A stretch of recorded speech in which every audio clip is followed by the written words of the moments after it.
What's up, guys? We are here with, David Khai. you might know David from traveling all over, very notorious. I would say I think I might be one of the only Viet Gills that are like, not prominent, but like doing it sort of thing. Yeah, that I've seen anyways. same. Yeah. Like that's the reason like I followed your stuff like before like I even made content. I'm like, this guy is giving me a little motivation to do Nice. what I want to do. When did you start deciding to move here? What was your life in? Where's home first? Oh, Melbourne, Australia. That's where home is. Aussie. Aussie. You can probably tell by the sort of thick Aussie accent, but yeah, Australia. Yeah. And what were you doing in Australia? So it was always hard to sort of explain my role, but I essentially just say sort of like a team leader. My official title was agile coach, but I was sort of helping manage smaller teams within an education, like a universities. So I was helping different sales teams and different other teams just get better at what they do. So like, which industry was it, like tech, finance? sales, but in university education. Okay. Yeah. So like CRM for like universities type of thing. Yeah. So yeah. Sort of that. Salesforce type of. Salesforce and stuff. Yeah. Okay. That's the platform we were using. Yeah. And how was living in Australia? Like, what was your salary back then? Do you remember how was your lifestyle? Yeah. And were you overall like happy there doing what you're doing? Yeah, it's a very good question, man. I guess we'll go back maybe 2 years. I officially quit my job back in maybe July, August of 2022. That's really when COVID sort of just ended. And for the last 2 years, I'd been working basically from home. And I had a mortgage at that time. I was living by myself, or I had a little dog. So you bought a house. I bought a house. Yeah. How old are you? I'm 27 right now. To buy a house at 27, even in Australia, I would assume the prices are just insane. Yeah. So that is a great like accomplishment. Yeah, I guess. I'm sure your parents were happy for you. Like my sister was, parents. It's a little bit weird with Asian parents though, because I was moving out as a single person. Like my dad and mum probably didn't really understand why I wanted to move out when I could just stay at home and save a bit more money. So that's probably like the Vietnamese, the Asian side of things. I was on an income around about 120,000 Australian dollars a year. 6 figures a year. 6 figures, so that's very comfortable. That's very, very comfortable. Like I had a lot of money to put into the mortgage, good for savings and investments as well. So I was sort of set. What I figured out was when I moved into my own house, when I was staying by myself, paying off a mortgage, it didn't feel right, especially at my age. I would have been like 25, 24 then. I was like, I'm way too young to have a mortgage. So I decided to essentially just quit my job, sell my house a little bit after, maybe a bit after I bought it. Yeah. I was like, I want to travel. I want to get out of Australia. COVID's been really sort of like, not jail, but like very shackling. And I wanted to just experience a new world, experience a new life. And over the last year and a half, I've been to 15 different countries. So right now I'm loving what I do now. So let's dissect that a little bit. Let's go go deeper, let's go deeper. Let's zoom in. You sold your house. So how much was the house? Was it a full-on detached home? Was it a condo? Yeah, so it's we call them units. So units a little bit cheaper rather than your own block of land. So double story, 2-bedroom, maybe around about 570,000 Australian. That is still pretty expensive.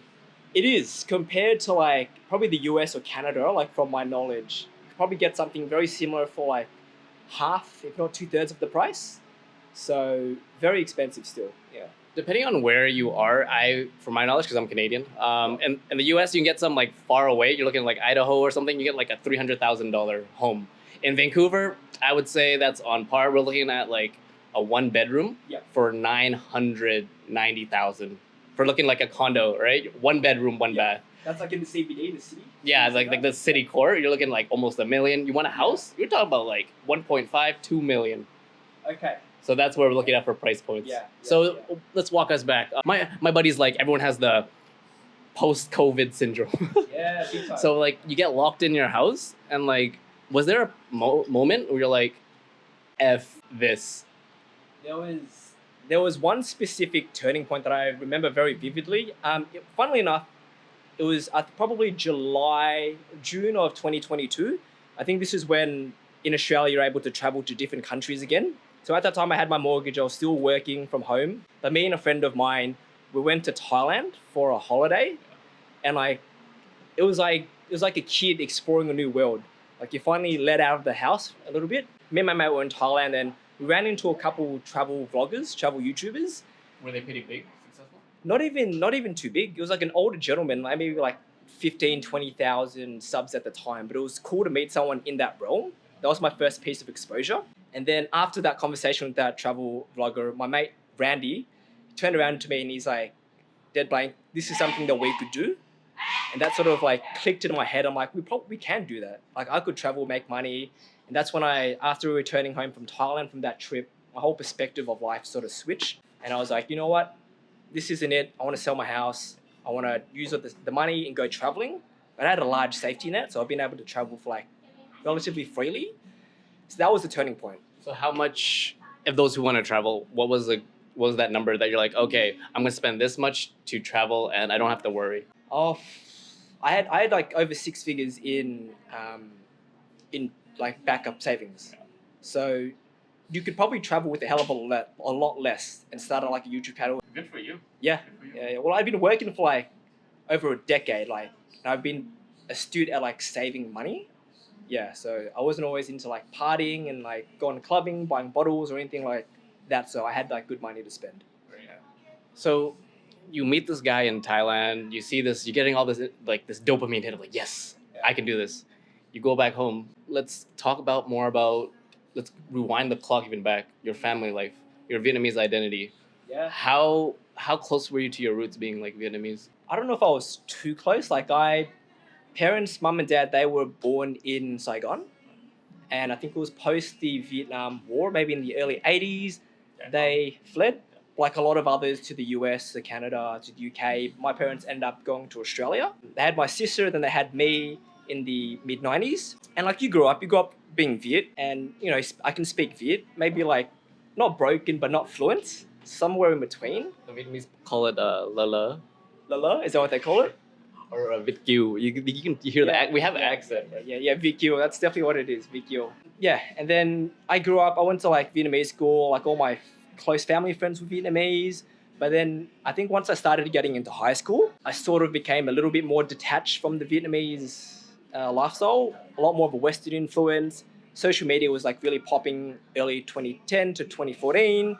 So I'd say I'm a little bit like, not whitewashed, but there's definitely like an Aussie, a Western influence on me. Right. Yeah. Were you ever bullied for being Vietnamese growing up in Australia? So thankfully at least in Melbourne's very diverse. Like post the war, there was a gold rush. So we've got people from like Italians, we've got Greek, we've got Chinese, Vietnamese. It's a melting pot of different cultures. So growing up, it was probably normal to see Asians. So no, I was never bullied for being Vietnamese or anything like that. Yeah. How was your relationship with your parents as you're going through you say you went to Vietnamese school, but as I would assume as you're getting more detached and being more quote unquote westernized and Australian, how was that relationship with your parents? I think one thing is because my Vietnamese isn't like perfect, it's great. Like my sister's is like incredible compared to me because she was the first child. So mine's a little bit, like I said, broken. So it's always been difficult to fully communicate with my parents, mum and dad, because they know a little bit of English, but they predominantly speak Vietnamese or like Chinese, and I can't fully have an in-depth conversation with them. So that's always been like a blocker in terms of how deep I can speak to them. I reckon a lot of others like probably feel the same way. But yeah, it's I love them. Don't get me wrong. Like always be there for them. Always try and take care of them. But like it's hard to like connect on a deeper level with them. Yeah. So in other words, in Vietnamese they call it tâm sự. So being able to emotionally express and like have a heart to heart. Yeah. So how did they feel when you were like, hey mom, hey dad, peace, I'm selling everything? They probably thought you were like, what the hell, David? It's an interesting one because when I told my mum first, like I was a bit like, not scared's not the right word, but you feel a little bit uneasy. You wanna break this news to like your parents that you're not gonna be living in Australia for like a year or even months at a time. But surprisingly, mum and dad were super chill with it. Really? Yeah, like deep down, I knew that they were like sad. Obviously, they won't be seeing me, but I think the fact that I'm like 27. I've had good job. I've had money. The only thing that they were scared about is how are you going to earn money, because they don't understand you can actually earn money online social media. Yeah. It's like doing stuff like this right now could potentially get you paid. But like obviously they're from Different. a different mindset, right? How old are your parents? They're born in 63, so that's like 61, I think, this year. They've still got that, and they're Vietnamese, so like add that on top. So like they've got the old school Vietnamese mindset. Maybe back then a lot. Now that I'm doing what I'm doing, they're probably a lot more used to the idea. Yeah, and I talk to my mum every like fortnight. We just on the phone, FaceTime. We just chat, tell her how I'm doing, etc., etc. Dad, I'm not as close to, but like still love him and all that. First, you sell your house. You get all this money now. You have an idea, but like, have you had experience creating content before? No, I had no experience creating content I'm sure whatsoever. you watched people. But Yeah. Like I watched vlogs and stuff of like a couple people I started watching when I wanted to plan, like Harry Jaggard, Luke Demant, Go with Ali. These are like YouTubers, travel vloggers in my niche, in my realm. So I was watching a lot of them. But I didn't edit my first video. I didn't film my first video until I actually landed in Thailand, which is like my first country that I flew to make content for. So no experience. And if you go back, I've deleted some videos now because they're like, why? The shit. No, but someone wants to go back and be like, yo, that's some inspo. All the good ones are on there if you want to watch it. No, not much of like muscles in terms of like filming. You're just like, yo, I'm gonna do this. I have a plan. I'm gonna sell everything, and if it works, it works. Yeah. And luckily it did. But did you have a plan B? I didn't have a plan B. Sometimes like in the back of my mind when I was doing that, I'm like, if I have a plan B, I don't want to put like all my energy into making plan A work. So that was essentially my thinking and reasoning behind it. So I had like a decent safety net, so I wasn't too worried. Yeah, as well. So you upload your first video that I can see on the channel. Why I quit everything, and you kind of go on briefly about selling everything, and then were you able to see your first dollar from that? I was able to see my first dollar maybe like 3. It's on my Instagram storylines. Maybe about 3 weeks in, 4 weeks in at most. So I was thankful. Like I was scared. I wasn't scared, but like I was concerned it might take like 6 to 12 months. Because feedback from other people I've heard is like on YouTube, it's not easy. But something happened in Thailand, and I had a relatively good shoot for one of my first videos, and then that just got me monetized straight away. Then I was able to make money after like 3-4 weeks. And what was that first dollar amount that you saw? You were like, well, like YouTube, Google AdSense, they pay you monthly, so it would have been like 800-900 Australian dollars, something like that. bro, that's Yeah. so your first 3 weeks, you're like 900. This is, and you're probably like, there's something going on here. Yeah, well, like in the back of my mind, like I had made friends online who had sort of been in the YouTube space already, so I was able to get a gauge on like kind of money you might get from like certain views, etc. So, but yeah, when you get your first paycheck, it was more so when I got my first 1,000 subs, Yeah. and then I got my first 10,000 subs. So like, it's like, oh shit, it's actually working. Yeah. Or like people enjoy the content. I might be able to do this for long term. Was there anything, places you want to hit? Because I know you're in Vietnam right now, Yeah.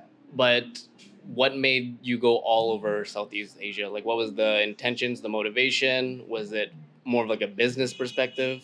Or was it, I'm going everywhere and then Vietnam's gonna be my home afterwards?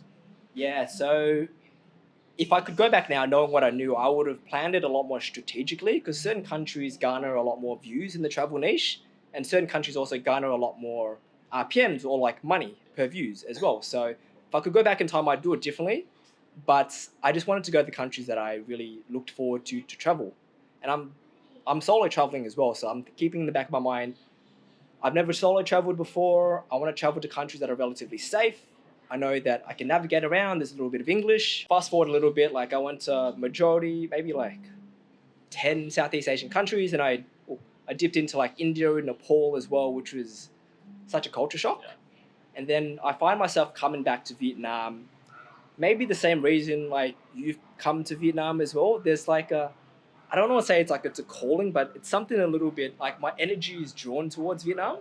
Maybe it's because I'm like first generation, my parents were born here, something like genetic. But once I travel Vietnam, since I can speak to people as well, it feels like home, or at least a second home. Yeah. That's why I keep like coming back here. So there's a term called về quê hương, which means it's like coming back to home. It's like the motherland is calling you. I don't know if you've seen your comments, but for me, once in a while, I get a comment where it's like, welcome home. I get like back to the motherland. Yeah, Yeah, back stuff to the like that. motherland. Yeah.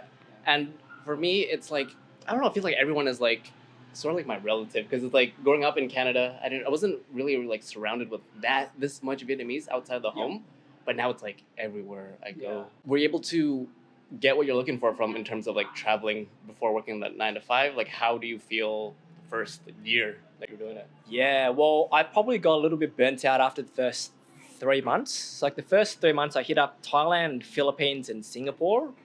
And at this time, like my friends who I had made online and I watched some podcasts, they were saying, in this niche, you want to like daily vlogs. I was daily vlogging. I was vlogging every single day. I was editing every single day, and I was posting every single day for like the first 2 to 3 months. But essentially, yeah, I was burnt out. Like after I went to Philippines or Singapore, I was feeling a little bit burnt out. I went to Indonesia and it wasn't my best series. I was like visibly like a lot more tired. So I went back to Australia and then I like replanned everything. Then I set off again on my next trip and went from there. But fast forward to now, I'm a lot more strategic and a lot more planned in what I want to do. Except for my current series. My current series is like driving a bike from south of Vietnam, Saigon, all the way to the north. So that's a little bit more unplanned. You can't like plan every single detail on every stop to a T. Yeah. So, talking about unplanned, from your whole trekking Southeast Asia, was there any dangerous moments as a solo traveler where you're like, oh man, I wish someone could have told me about that? If you ever go to India, or if you've ever been to India, it's like the Wild West. It's like over 1 billion people there concentrated into like a relatively small. And you stand out. I stand out, yeah. Like even though I'm Asian and they're Asian, it's not the same. Yeah. So, and one thing I've learned is if I'm going to a country I've never been to before, I don't want to arrive there at midnight because that's when crazy shit happens. And essentially, I arrived there at midnight. I went to get a SIM card. For some reason, I got a SIM card and they're like, this won't be activated to another hour. I was like, all right, calm, whatever, let's go out. Went to get a taxi and I got one of these black taxis that in hindsight now, probably should have got it from like a legitimate like place, but there's like 20 black taxis lined up outside the airport. So I'm like, this is legit. It's like a Vietnam vibe to it. Worse, 10 times worse. Essentially, at night, what they do is, to fast forward it, they take you from one spot, and because you don't know where you are, they say the roads are closed, and they take you to an area that's sort of like, they take you in a loop of like different places that are getting fixed at night. And then I'm like, right, what the hell's going on here? And he's like, oh, got my phone. I'm like, let's use Google Maps. He's like, Google Maps doesn't work in India. So just lying. Eventually takes me to a travel agency to make it seem legit. Yeah. But then once I get into the travel agency, the guy immediately wants me to cancel my hotel accommodation booking. He's like, stay with us. We have accommodation right next door. I'm like, this is way too convenient. So I'm like, 10 minutes of like, what the hell's going on? Just get me to my hotel, get to me my hotel. They do this very sneaky thing where they let you call someone, but they put in the number. So the number gets directed to someone like that's a friend. And then they tell you, yeah, like you can't get anywhere. The streets are closed, etc., etc. Eventually I like not fight my way out, but I'm like, get me somewhere so I can go to my hotel now. So they get me a tuk-tuk, a rickshaw, does the same thing, drives in a 10, 15 minute lap. Not again. I'm like, bro, I have no idea where I am. I don't want to lose my temper because, you're in a foreign country. He does the same thing, takes me to another travel agency. And then he says, oh, I can take you there now. And then by the end of it, he wanted like 2,000 rupees, which is like when we agreed on like maybe 100 or 200 rupees. Essentially, I'm like, no. I walked the rest of the way. He barges into the hotel. I'm like, I threw the money at him, like, get lost. Yeah. And then like, thankfully the hotel staff were nice and helped me. But yeah, that was the only time where I felt like, what is going on? I should not be in this situation right now. How long have you been traveling now? Up to now? India would have been like, I want to say November last year. So that's like, it's about 10 months in. Yeah. So 10 months in, what are we looking at? Let's talk a little marketing, month over month. How much were you making on a consistent basis just off of YouTube? Yeah, I'd say it varies, right? It's not like a set paycheck, like a 9 to 5 job. It varies depending on how much content I'm putting out. Depends on the country. But I'd say on average, maybe $3,000 a month. Yeah. And like for an example, like I'm in Vietnam right now, and a lot of like Vietnamese overseas people watch.